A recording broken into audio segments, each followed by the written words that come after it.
안녕하십니까, 송기섭입니다. 가장 신나게 즐기면서 사는 사람이 가장 끝까지 젊음을 유지하면서 산다고 합니다. 자, 우리가 낚싯대 메고 대자연에 나가면 언제든지 자연은 우리가 신나게 즐기면서 살 수 있는 공간을 내주죠. 낚시를 하면서 힐링합시다. 자, 이번 시간 진행하겠습니다.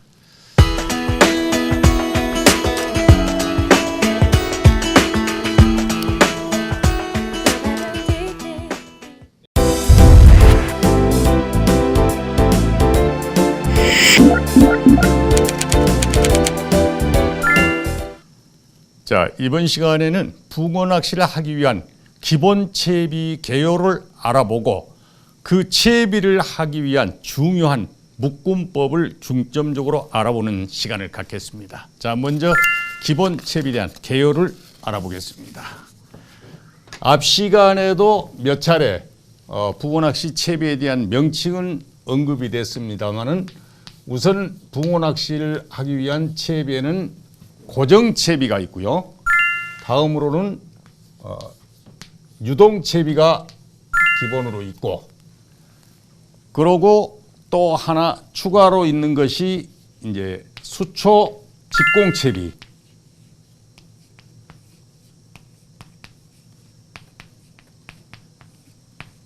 자, 이렇게 크게 세 가지로 구분이 됩니다. 그러나 수초 직공 채비는 나중에 응용 채비 개념으로 수초 낚시를 하면서 알아볼 기회가 있을 거니까 우선 가장 기본이 되는 고정 채비와 유동 채비에 대해서 설명을 하겠습니다. 자, 낚싯대가 이렇게 있습니다. 자, 이 낚싯대에다가 초리대에 줄을 묶어서 낚싯줄이 쫙 오고, 고정 채비는 여기에 찌 고무가 특징적으로 하나가 들어갑니다. 이게 이제 고정 찌 고무입니다. 이것을 올리고 내리고 하면서 이제 찌를 꼽는 거고요. 다음으로 이제 봉돌이 있겠고, 봉돌 밑으로 이제 바늘이 있겠고, 이렇게 되면 고정 채비는 아주 간단하죠. 이렇게 되면 이제 고정 채비가 되는 거고요. 지금 이 낚싯대에 비해서 줄이 짧게 그려졌는데 낚싯대 길이하고 대략 맞는 겁니다. 나중에 정확한 채비하면서 설명은 상세히 또 할 겁니다. 다음으로 유동 채비는 낚싯대가 이렇게 있으면은, 자, 여기에 원줄이 마찬가지로 초리대 끝줄에 묶어서 쭉 이렇게 오겠죠. 여기에 고정 채비하고 다른 것이 찌 멈춤 고무가 들어가고, 다음으로 유동 찌 고무가 이 도래식으로 돼서 올리고 내리고를 자유롭게 할 수 있는 유동 찌 고무가 들어가고, 밑에 또 찌 멈춤 고무가 들어가고, 이게 지금 고정 채비하고 차이점이죠. 다음에 봉돌이 있고 그 아래에 바늘이 채비되고, 자, 여기서 보면은 고정 채비와 유동 채비에 극명하게 드러나는 차이는 바로 찌 고무를 고정용을 쓰느냐 움직이는 유동용을 쓰느냐. 유동용을 썼을 때는 이게 마음대로 오르락내리락 하니까 찌 멈춤 고무를 넣어서 채비를 한다. 이것이 이제 고정 채비와 유동 채비의 그 개념입니다. 자, 이거를 하기 위해서 묶음법을 오늘 중점적으로 해야 되는데, 바로 낚싯대 끝줄 묶음과 다음 봉돌과 원줄을 연결하기 위한 묶음, 다음에 바늘을 사용하기 위한 바늘 묶음, 이것이 오늘 수업의 핵심입니다. 자, 이제 묶음법을 알아보겠습니다.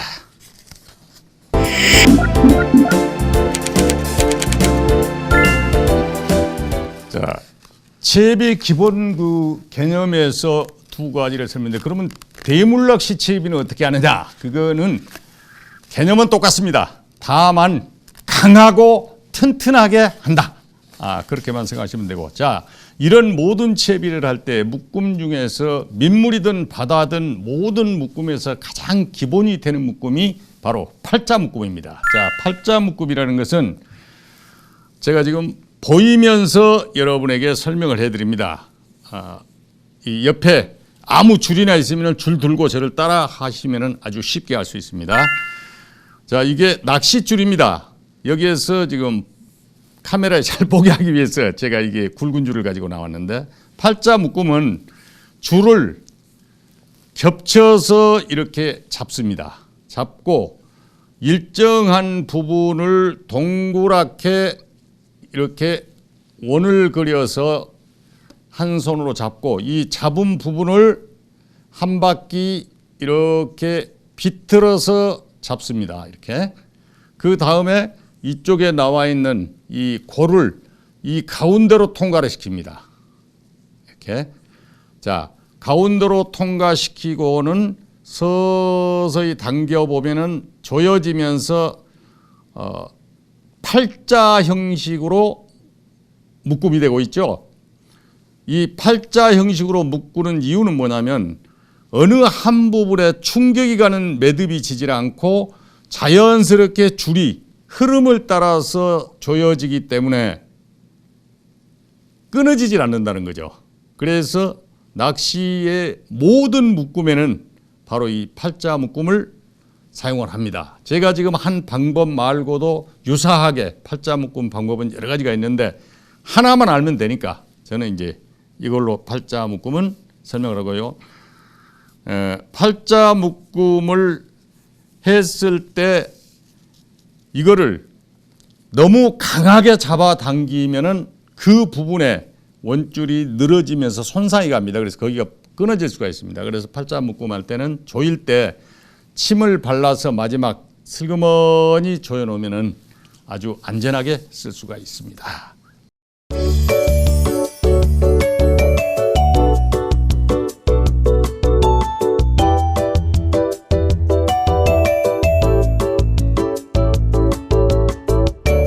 네, 여러분은 지금 붕어학개론을 시청하고 계십니다.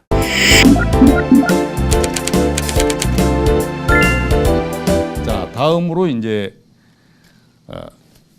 바늘을 묶는 건데 바늘을 묶는 것은 여러 가지 방법이 있습니다만 우리가 뭐 낚시하면서 바늘 묶을 줄 알면 되거든요. 그러니까 여러 가지를 다 여기서 할 필요는 없고 첫 번째로 아주 가장 쉽게 집에서 바늘 묶음 할 수 있는 묶음법을 자 이게 목줄입니다.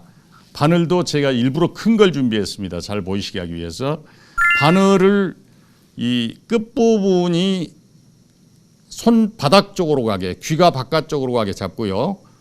요 위에 낚싯줄 적당히 끄는 한 줄을 올리고 이 줄을 동그랗게 해서 나머지 끈이 귀 쪽으로 바깥쪽으로 가게 겹쳐서 바늘 등에 대고 이렇게 잡습니다. 이렇게.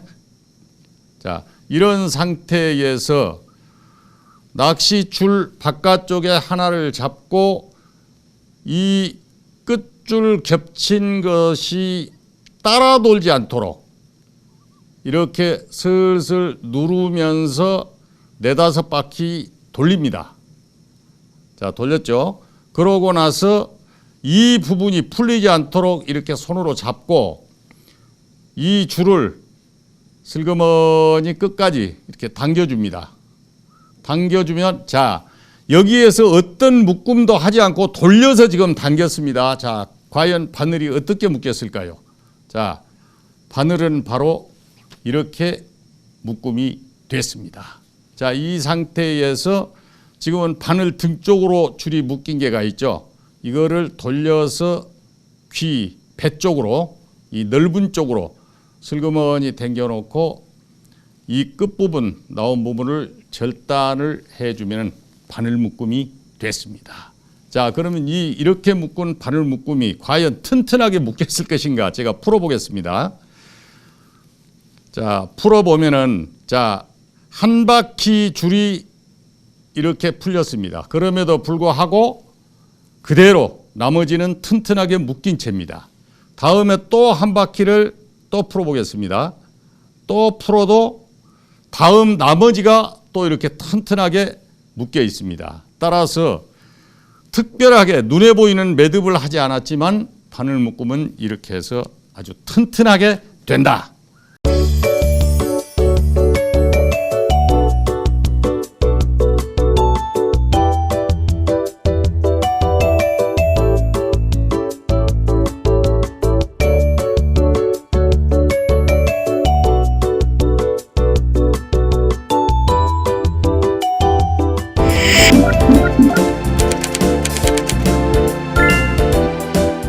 자, 이제 야외에 나가서 급조로 바늘을 묶거나 또 야간에 쉽게 바늘을 묶어야 할 때, 그럴 때는 이제 손가락 돌리기라는 방법이 있습니다. 자, 그것을 해보겠습니다.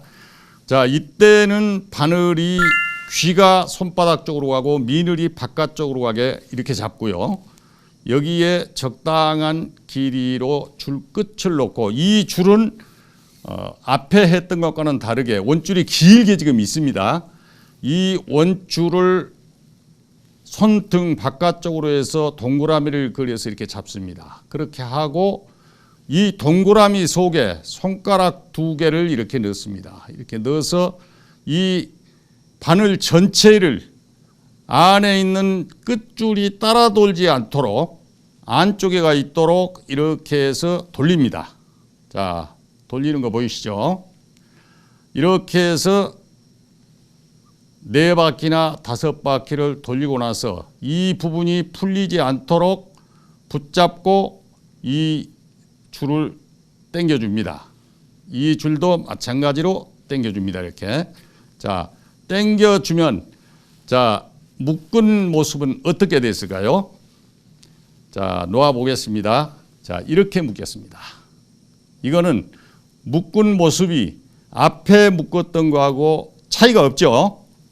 자, 이런 상태에서 마찬가지로 낚시줄이 바늘의 배 쪽으로 가도록 이렇게 돌리고 힘줘 당기고 나서 이 나머지 여분 줄을 끊으면 바늘 묶음이 완성된 겁니다. 자, 여기까지 해서 앞에 팔자 묶음의 묶음법하고 바늘 묶음법하고 2가지 이 묶음법을 알아봤습니다.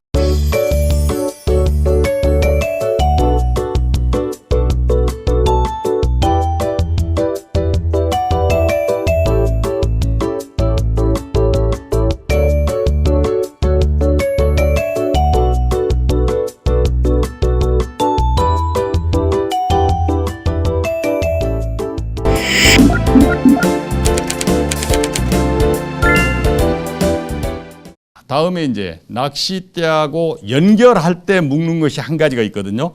그거는 초리대 끝줄에 이제 연결해서 묶는 겁니다. 그래서 그거는 팔자 묶음이 된 상태에서 초리대 끝을 나비 묶음이라는 거 한 가지만 알면 됩니다. 자, 이렇게 팔자 묶음이 지금 됐습니다. 그러면 이 초리대 끝줄에 보면은 이렇게 끝줄이 있지 않습니까? 그러면 이 팔자 묶음된 고를 이렇게 나비 날개처럼 이렇게 접어서 잡습니다. 접어서 잡고 이 날개를 나비가 꽃에 앉은 것처럼 이렇게 합합니다. 이렇게 합하고 이 사이로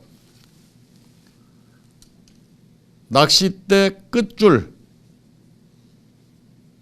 이렇게 통과시킵니다. 이렇게 끝줄을 통과시켜서 접어서 이렇게 잡습니다. 잡고 마지막에는 이 나비 날개를 펴서 반대편으로 가도록 이렇게 보내고 그러고 나서 마주보고 이렇게 당깁니다. 당기면 또 팔자가 됐죠. 당겨서 쭉 당겨 놓으면은 특별히 매듭을 하나도 안 했습니다. 지금 하나도 하지 않은 상태에서 이 두 줄이 서로 마주보고 힘을 줄수록 풀리는 게 아니라 힘을 줄수록 더 조여지는 묶음이 됐습니다. 자, 이게 낚싯대 끝줄 묶음입니다. 이렇게 묶는 것은 낚싯대를 분해하거나 혹은 손질을 할 필요가 있을 때 혹은 보수를 할 필요가 있을 때 그럴 때에는 이거를 풀어야 할 경우가 생깁니다. 또 원줄 채비를 다시 할 때도 그렇고요. 그럴 때에는 이렇게 묶어 놓으면은 이 끝줄을 쭉 펴니다. 이렇게 쭉 펴면 이 부분이 조이고 있던 부분이 일자로 펴지면서 매듭이 없으니까 이걸 잡고 쭉 빼면은 그대로 줄이 빠집니다. 자, 그러면 이 줄은 그대로 풀리게 되죠. 이 간단한 것 같지만은 이게 몇 번 해봐야 됩니다. 자, 이렇게 해서 낚시 기본 채비를 위한 묶음 대표적으로 이것만 알면 채비는 다 할 수 있다 하는 세 가지를 해봤습니다.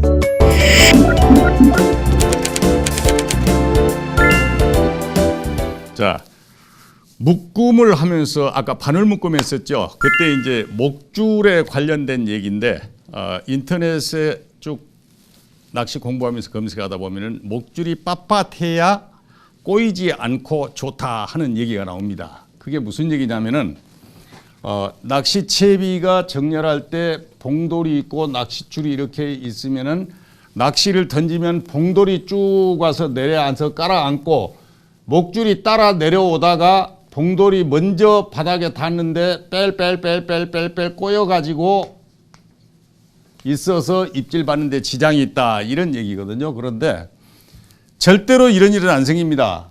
앞에 첫 시간부터 제가 강조했지만은 채비 정렬할 때 봉돌이 땅에 떨어지고 바늘 목줄이 빨빨 꼬여가지고 이렇게 오는 일은 없다.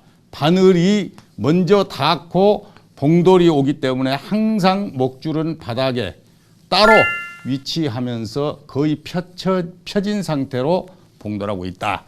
그래서 목줄을 바늘 매면서 뭐 빳빳한 목줄을 한다거나 아니면 목줄에다가 뭐 순간 접착제를 매겨서 빳빳하게 한다거나 그런 것은 의미가 없다 하는 것을 말씀드립니다.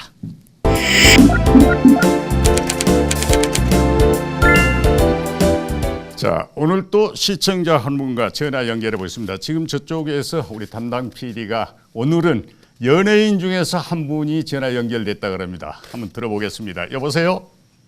예, 여보세요? 예. 아, 예, 안녕하세요. 아, 예. 네, 저 개그맨 양상국이라고 합니다. 아, 양상국 씨. 반갑습니다. 예, 안녕하세요. 제가 방송을 통해서 낚시를 취미로 하는 것은 익히 알고 있습니다. 아, 그렇습니까? 아, 낚시를 감사합니다. 사랑해줘서 고맙습니다. 아, 예, 아닙니다. 예. 반갑습니다. 예. 자, 오늘 어떤 얘기를 나눠볼까요? 아, 예, 그 대물 낚시 때 있지 않습니까? 예. 그 대물 낚시 할 때 고부력의 그 짧은 찌를 좀 많이 쓰잖아요. 예. 근데 저 같은 경우는 약간 장찌를 좀 개인적으로 좋아하거든요. 아, 대물 낚시 쪽보다는 이제 유료 낚시터나 뭐 이런 데서 즐겨 많이 하시죠? 예, 저도 뭐 저수지 가고 이러는데 근데 왜 꼭 대물 할 때는 거기 단찌를 써야 되나요? 아, 예. 장찌를 쓰면 안 되나요? 아, 써도 됩니다. 예. 대물 낚시라고 그래서 사실은 그 찌가 물고기 크기를 선택하는 건 아니겠죠? 예. 그래서 긴 찌를 쓰셔도 되는데 대물 낚시에서 유별나게 짧고 튼튼하고 고부력이고 이런 찌를 쓰는 것은 대물 낚시 자체가 수심이 낮은 곳에서 주로 수초가 있는 것을 공략을 하거든요. 아, 예. 그러니까 예. 수심이 낮으니까 긴 찌를 쓰면은 제한이 되겠죠. 또 네, 예. 수초에서 공략해서 하니까 수초에 부대끼는 것이 많으니까 약한 찌는 또 불편하고요. 예, 또 부력이 낮으면 수초 속에 제대로 찌를 세우는 데가 불편하고 그래서 예. 이제 짧고 튼튼하고 고부력의 찌를 쓰는데 실제로 예. 수초를 직접 공략하지 않거나 언저리 공략하거나 공간이 있는 곳에서 대물 낚시를 한다 그러면은 예. 구태여 꼭 짧은 찌를 써야만 되는 것은 아닙니다. 아, 그렇습니까? 예, 찌 긴 거를 지금 좋아하신다고 그랬는데 그러시면은 포인트 여건을 그 찌 긴 거 가지고도 대물 낚시를 할 수 있는 여건을 선택해서 하시면은 즐거운 낚시 할 수 있습니다. 예, 근데 그 저희가 약간 산란기 때 자주 가면 이제 산란기 때쯤에 이제 좀 단지 많이 쓰더라고요. 예, 주변에서도 보면. 그러면 예. 굳이 뭐 자대나 이런 거 할 때는 예. 단지를 쓸 필요가 없는 거네요. 맞습니다. 아, 그럼 예, 산란기 뭐- 때일수록 더 짧은 찌가 필요한 것이 산란기 때는 뭐 한 뼘 20cm만 돼도 붕어들이 올라붙어서 입질을 하거든요. 수초 속에서. 예. 그래서 오히려 더 짧은 찌를 그때 많이 쓰는데 좌대 타고 할 때는 구태여 그럴 필요가 없습니다. 아, 아유 감사합니다, 선생님. 예, 예. 전화 고맙습니다. 아, 예, 감사합니다. 예. 수고하십시오. 자, 이번 시간에는 연예인 중에서 그 아주 재미있는 분이죠. 개그맨 양상국 씨하고 통화를 해봤습니다. 낚시를 이렇게 연예인들이나 또 활동하시는 뭐 정치인들까지 모두가 같이 사랑해줬으면 좋겠습니다.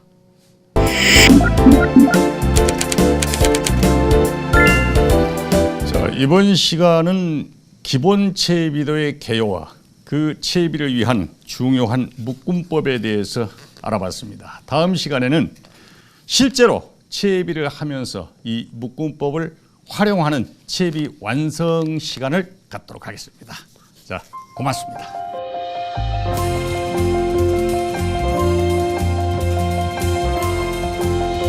다음으로 봉도를 연결해야 되는데 모든 연결은 팔자 매듭을 하라 그랬죠. 여기에서도 마찬가지로 봉돌 연결을 위해서 자, 이렇게 통과시켜서 이 봉도를 다시 이 팔자 매듭한 고로 통과를 시키면은 이렇게 됩니다. 이렇게. 고부력지 사용할 때는 고정지 채비가 유리하다. 그 다음에 물 흐를 때 고정지 채비가 유리하다.